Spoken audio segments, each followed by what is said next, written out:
Hi, this is Carolyn, and I'm here with Erin. And October is Breast Cancer Awareness Month. And we're really excited to have Victoria Thio here with us. She is the program director from Tennis for Life.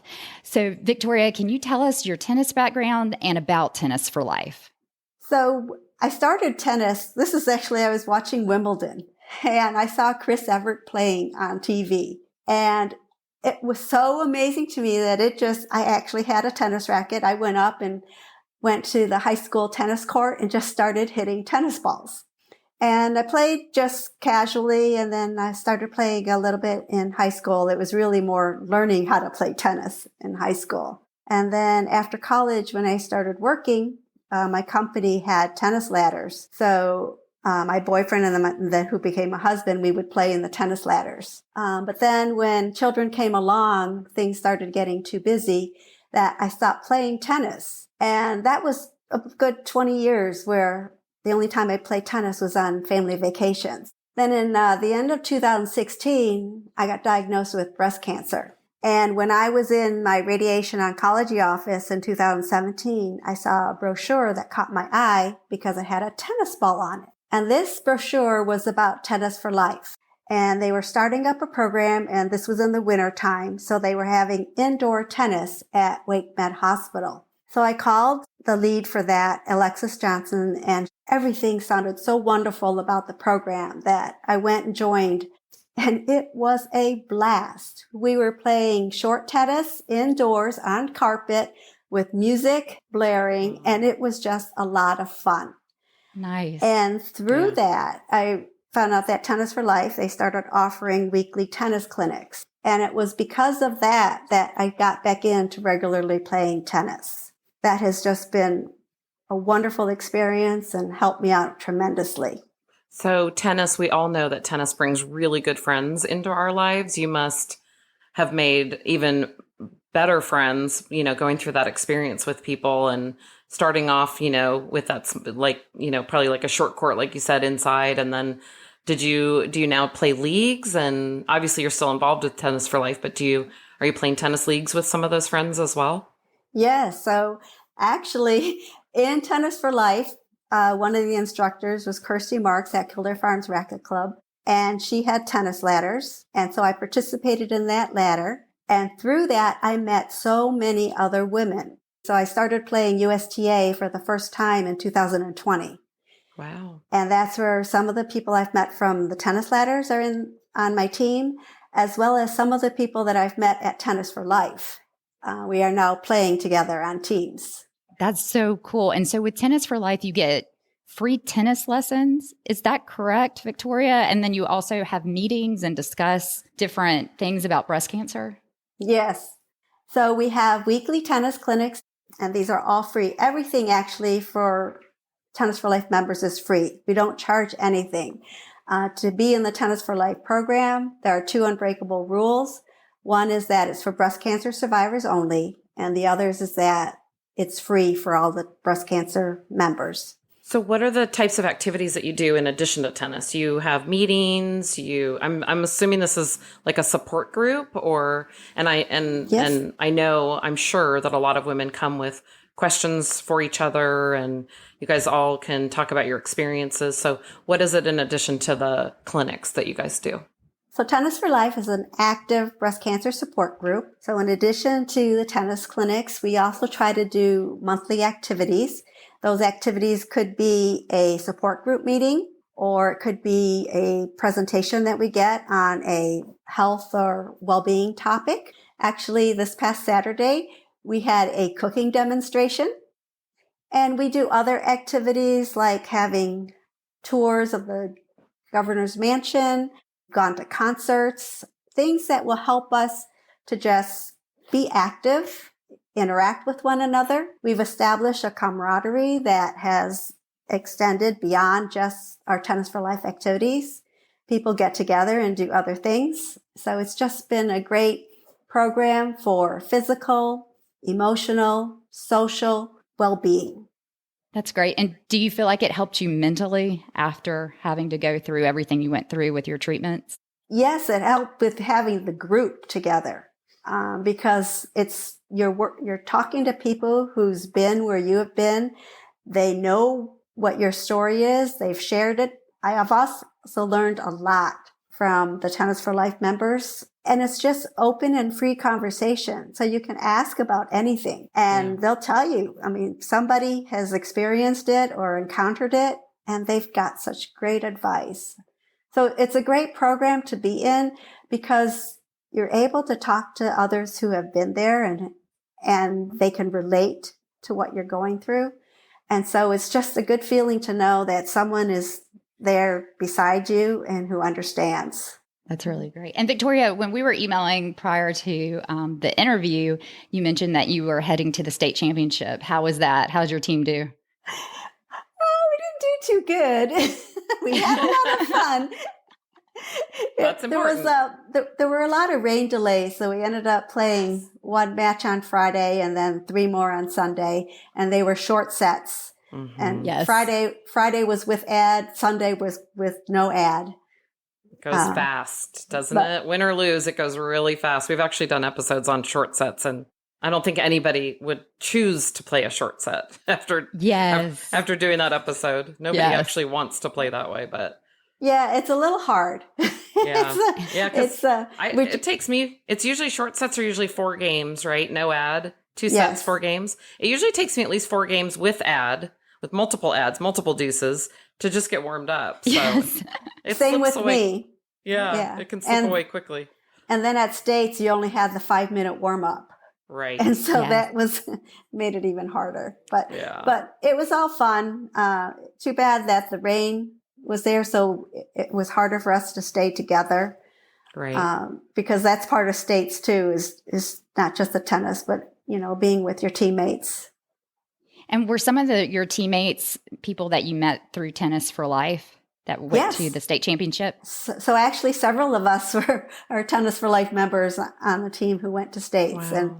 And all the teams that I'm on, there's actually at least one other Tennis for Life member. Oh, that's great. Do you make all your teams wear pink for every match? No. No. And we're not the type to color coordinate. Okay. Okay. We just go out there, casual, have fun. Good. Because some people don't like that color, but it's definitely a significant color for Breast Cancer Awareness Month. But I love that color. I do actually love it. And Erin, even when we play, Erin doesn't like it when I wear pink or bright pink. It's bright pink, right, Erin? Right. She's asked me not to wear that when we play against each other because it bothers her a little bit. Yeah, when we play singles, because Carolyn moves so much, I'm just looking at this beautiful bright color and not paying attention to the tennis ball. And then she's beating me in singles all the time. So. No, that's not true. That's not true, actually. Well, bright pink was actually my favorite color even before I had breast cancer. So now it's good. And I do have a lot of pink and I do wear it. I like it. Yeah. And she's wearing it right now. I know people can't see, but she's wearing a bright pink shirt right now. I love it. It looks great on you. Victoria, were you worried about, after all your treatments, were you worried about coming back and playing tennis at all? I know some women have to worry about lymphedema and other issues. Were you worried about that? I'm fortunate that I didn't have to worry about that. So my breast cancer was caught at the early stages. So everyone... if you haven't gotten mammograms, please get that because really if it's caught early, then it's the best situation, the best scenario. And so I didn't have many complications. The only thing I had to deal with was scar tissue. And so actually tennis helped with that because I'm moving my arms, I'm lifting my arms, so I'm helping to break up that scar tissue and keep it loose.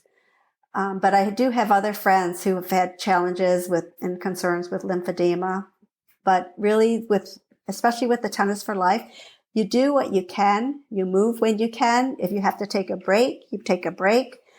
It's all to every person's ability. And there's no pressure.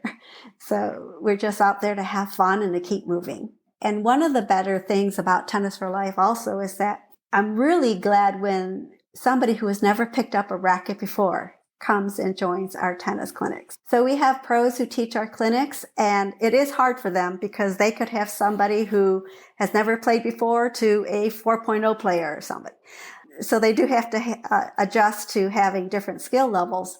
But it's such a wonderful way for people to be introduced to the sport and to have, like I said before, it's no pressure. Yeah. And I was just going to say, I really think it's important, or I've heard it's very important to exercise after you've had all those treatments with breast cancer. So I think this is a great way you can get out, you can exercise, you can be with a group. I mean, it just seems like such a great group and a great experience to be involved in. It is. And one of the things I realized after I had the breast cancer and had my surgery is that the better fit we are, the better we're able to handle any side effects or anything that happens down the line. And so, I mean, I've always tried to be healthy, but after I had breast cancer, that's when I really focused on trying to improve my health. And tennis was one way I did that. Yeah, that's great. Since we have listeners nationwide, can you tell us about other programs that you know about that are similar to Tennis for Life? There's actually the Tennis for Life programs. Where it started is in New York and New Jersey. So they have a similar paradigm where they have tennis clinics and it's free for all their members. And so we're actually the third location in North Carolina in this country for Tennis for Life. And Victoria, can you also tell us your most memorable moment on the court? One of the ones that I'm really proud of is that my partner and I were playing doubles, and we won one set, the other team won the other set, so we're in a third set tiebreaker. And in that tiebreaker, we were down 1-5, and then it got to be 2-7. But we were able to come back to make it 7-7, 8-7, and then we won at 10-8. So I was really proud of the way that we just hung in there and got each point and was able to win the tiebreaker. Yeah. Tiebreakers are super stressful. So how did you handle that stress? Well, it's really more of just keeping focused on that point, taking it 1 point at a time. I've learned that I have to forget about the prior points and just focus on the current point, taking it one at a time. And I learned this several years ago, or more than over 30 years ago, when my daughter had a liver transplant. She had a life-saving liver transplant when she was 8 months old.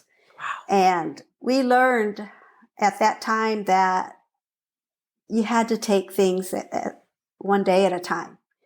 Things were really, it was stressful. Yeah. And she had complications, and there were moments when, I mean, it was literally 1 hour at a time, 1 minute at a time. And so that really taught me some lifelong lessons about being able to handle stress. And so I keep reminding myself whenever I'm in a stressful situation that it's, focus on the moment. For the things that happened before, you can't dwell on them. Use it to learn, to help improve what happens next. But keep focusing one step at a time. And like on the tennis court, 1 point at a time. And I find that tennis is a really stress relaxer. I use tennis to help me relax, to help me clear my mind. Just anytime being on the court, I mean, that's a win for me. We really appreciate Victoria coming on the podcast. Victoria mentioned that the clinics and activities are free because they host an annual fundraiser each year called Queen or King of the Court. And we've included a link in our show notes to the website in case anyone would like to donate. I've been going through breast cancer treatments this past year, and so many people have contacted me to tell me about Tennis for Life, and I just signed up today. If you are aware of any other similar organizations throughout the country, please let us know. You can message us on our website, which is secondservepodcast.com. Also, if you are enjoying our podcast, we would greatly appreciate a 5-star rating wherever you listen to podcasts to help others find it. Thanks so much for listening, and hope to see you on the court soon.